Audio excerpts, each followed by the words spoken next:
नमस्कार दोस्तों, infinite Shiva channel में एक बार फिर से आप सबका स्वागत है।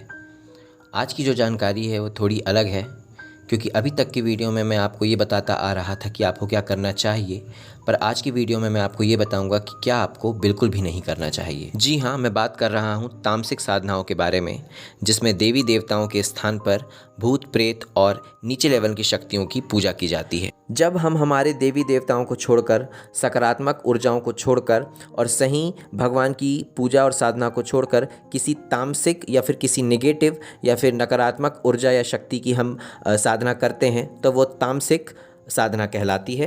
तामसिक साधनाओं में बहुत सारे भूत प्रेत, पिशाचिनी, पिशाच, जिन और भी कई सारी शक्तियाँ आती हैं।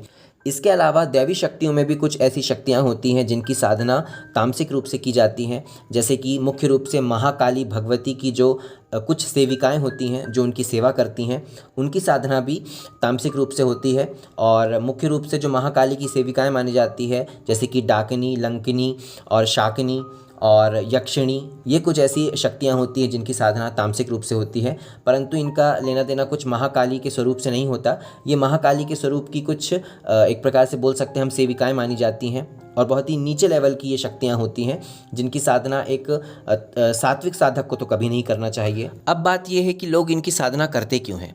तो पहली बात तो ये कि जब हम सात्विक साधनाएं करते हैं तो हमें जितना वक्त लगता है, जितने वक्त में हम साधना के स्तर पर आगे पहुंचते हैं, उससे कहीं ज़्यादा कम समय में ये तामसिक साधनाएं सिद्ध हो जाती हैं और हमारे काम पूरे होने लग जाते हैं। और यही वजह है कि लोग सात्विक साधनाओं से ज़्यादा तामसिक साधनाओं पर विश्वास करते हैं और उनका रास्ता अपना लेते हैं।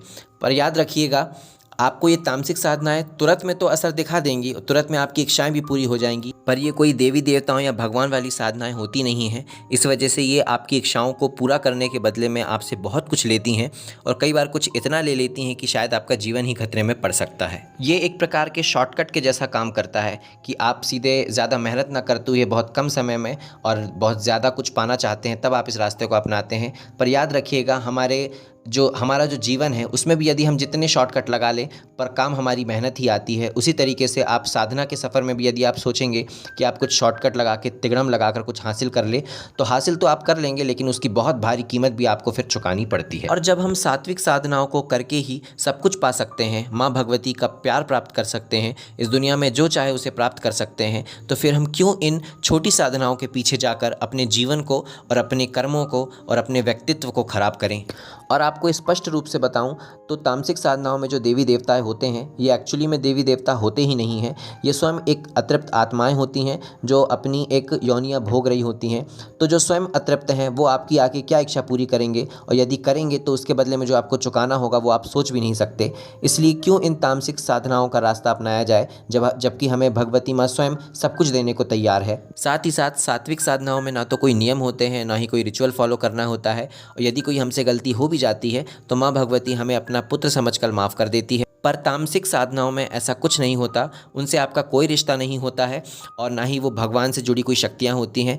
इसलिए उनमें बहुत नियम धर्म फॉलो करने पड़ते हैं, और यदि थोड़ा सा भी ऊपर नीचे कुछ हुआ या थोड़ा सा भी भूल चूक हुई तो वो शक्तियाँ सीधे आपका ही नाश कर देती हैं। क्योंकि एक तो आप उनकी मर्जी के बगैर उनको आप बुलाते हैं, तंत्र विद्या का प्रयोग करके आप उन्हें अपनी इच्छाओं को पूरा करने के लिए बाध्य करते हैं। इसलिए जब कोई आपसे गलती होती है तो वो आपको बिल्कुल भी क्षमा नहीं करती और बिल्कुल भी बर्दाश्त नहीं करती, और वो आपका विनाश करने में थोड़ा सा भी टाइम नहीं लगाती। लंकिनी, डाकिनी, शाकिनी, पिशाचिनी, कर्ण पिशाचिनी, 1.5 फुटिया, प्रेत, जिन, ये ऐसी कई सारी साधनाएं हैं जिनको लोग सिद्ध करके अपने काम में इन चीज़ों को लाते हैं। परंतु याद रखिएगा, आगे चलकर उनका विनाश तय होता है, क्योंकि इन साधनाओं में प्रयोग किए जाने वाली जो चीज़ें होती हैं और साथ ही इन साधनाओं में जो रिचुअल फॉलो करने होते हैं, उससे इंसान का जो धर्म होता है वो तो नाश होता ही होता है, साथ ही उसके कर्म भी नाश हो जाते हैं, जैसे कि जानवरों की बलि देना, पशुओं की बलि देना।